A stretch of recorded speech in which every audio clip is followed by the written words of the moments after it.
Hey guys, Mans9132, I'm the Robot Wars Guru, and welcome to another How to Build video, where I show you how to build Icefire's flipping mechanism. Now for this video, I was originally going to build Icefire's successor, Icefire 2, and show you how I built the mechanism that way. However, sadly, I've already built the damn thing. But it still works in the same manner. Now, as you can see, the mechanism used on both Icefire and Icefire 2 is this. Basically, this is a lever, and you push it, and up goes the flipper. Obviously, it's a pretty cool mechanism, and World of Woodrow asked if I could make a video showing how it's done, which of course I was more than happy to oblige with. However, I'm not going to show you how to do it on these.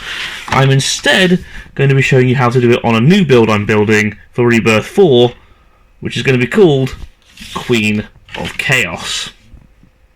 Now I just want to go on to say I'm not actually intending on showing you how to build the actual shape or chassis, because to be honest it's quite a straightforward idea. You just build a wedge or a box with a wedge on the front, etc, etc, and then obviously you make a front hinge flipper with the mechanism. So the actual chassis and robot body itself is pretty basic, pretty self-explanatory. It's the actual weapon setup which is a bit more tricky, so I'm going to just be showing you how to build that in this video.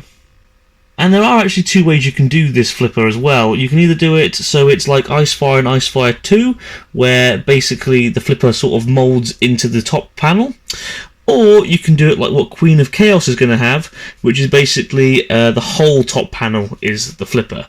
I'm going to be showing you how to do both of these throughout this video.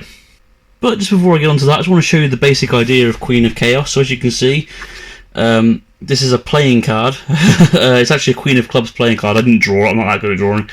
But what I've done is I've added some wooden stir sticks on the back of it to make it more sturdy. And then I just used some card and I just basically drew a chaos symbol. It looks a bit shoddy, I'm not going to lie, but you know what? I don't really care, to be honest. It looks the part, which is the main thing. And this is actually going to be serving as the flipper on Queen of Chaos. As you can see, I've also got two AAA batteries in it to weigh the machine down. A little hole at the back, which is very, very important. And I've used foil to make the sides all nice and silver and shiny. So yeah. And then basically, like I said, this is just going to sit here and be the flipper. So not only do you need to have a base and an actual flipper panel to make this type of flipper work, but you also need the actual mechanism pieces, and they are very, very simple. This is a wooden stir stick. It doesn't have to be a stir stick. It can be a lollipop stick. It can be something durable, a piece of Lego, for example, you know, a thin piece of Lego. Something along those lines. I've just wrapped this in duct tape to make it look a little bit better than a piece of wood sticking out the back of the machine. And you're also going to need this. Now this is just a piece of card. It's 3 centimeters by 3 centimeters on this piece. 3 centimeters by 4 centimeters on this piece, and it's 3 centimeters by 3 centimeters on this piece. You haven't got to officially follow those dimensions, but those are the dimensions that I've picked because they just seem to best suit it. And again, I've done a whole duct tape trip on the back, and the idea is simple. This is going to be attached to that flipper, and then this is going to attach to this stick here is going to attach to this, and it's going to be used to fire the weapon. So first of all, we are going to attach these two pieces together.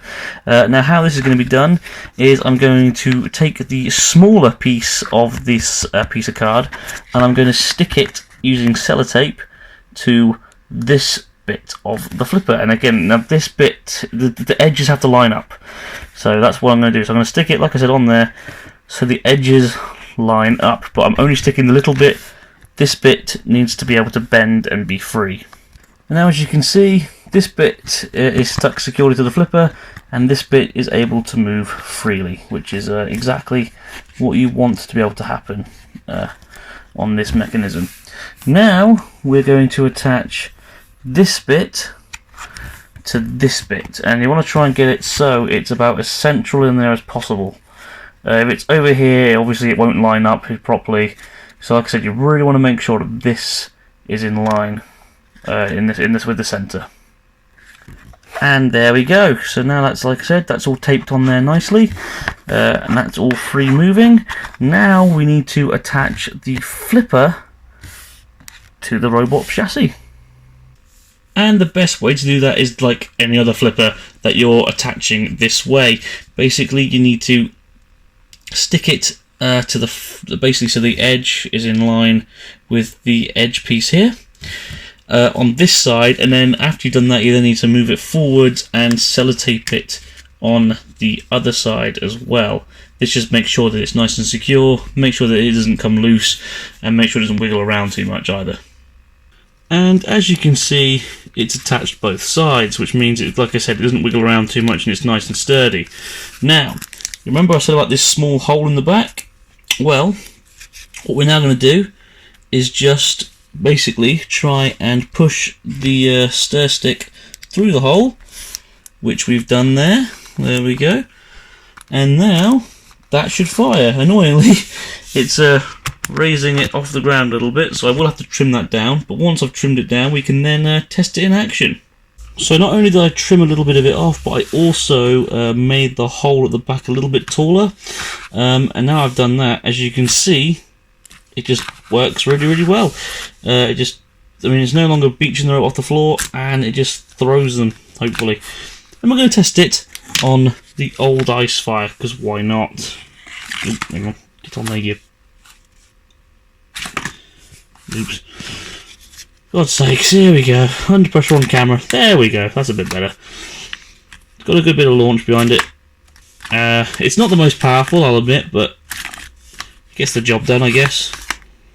So yeah, the idea is to just drive underneath like that, and then just throw them over. So that's how to do this design with where the entire top plate is at the flipper. But what about when it comes to something like Icefire 2, where the flipper molds into the top panel, so it's not the entire top of the robot that goes flying up? Well, to demonstrate, I'm going to use the old Icefire. So basically, it's the same sort of setup, except instead of making the top panel the flipper, what you want to do is stick the top panel on, and then cut out the flipper. Like this, but don't cut it all the way to the bottom. Cut it to about a centimetre and a half away from the front, like I did, and then just bend it like this. And then that way you can then add the same sort of mechanism to it as I did here, and obviously you push up and up it goes flying. Now I know you guys are thinking that looks very, very suspect, which is why I then put this on front of it, which is obviously meant to replicate the sort of metal plates that a lot of front hinge flippers had on them to help get underneath them. Firestorm had one in Series 7, if I recall correctly, and this is exactly the same setup I've got for Icefire 2. So as you can see, like I said, you just push it up. This here is covering up this bit here on it, and as you can see, like I said, there's also a bit of a bend, and again it's just a case of me cutting out the flipper from the top plate as it was. So yeah, there you have it. So I hope you enjoyed this tutorial, and I hope it was very interesting for you. I hope it helped you guys out a lot. Especially you, World of Woodrow. Hope it really worked out for you. Hopefully you can use this sort of mechanism to make some models in Grand Slam for the future. So yeah, and that's it for this tutorial. Thank you very much for watching. What do you think of Icefire 2 and Queen of Chaos? Do you think they both look cool? Obviously Icefire 2 is going to be in Rebirth 3, where it is seeded. Meanwhile, Queen of Chaos sadly misses out on Rebirth 3, but hopefully it'll be in Rebirth 4. To be honest, I'm really happy with how it looks, so fingers crossed she'll be in Rebirth 4, like I said. So with that being said, I've been Anderson 9132, the World of Woodrow Guru. Thank you very much for watching, and I'll see you next time. Bye bye.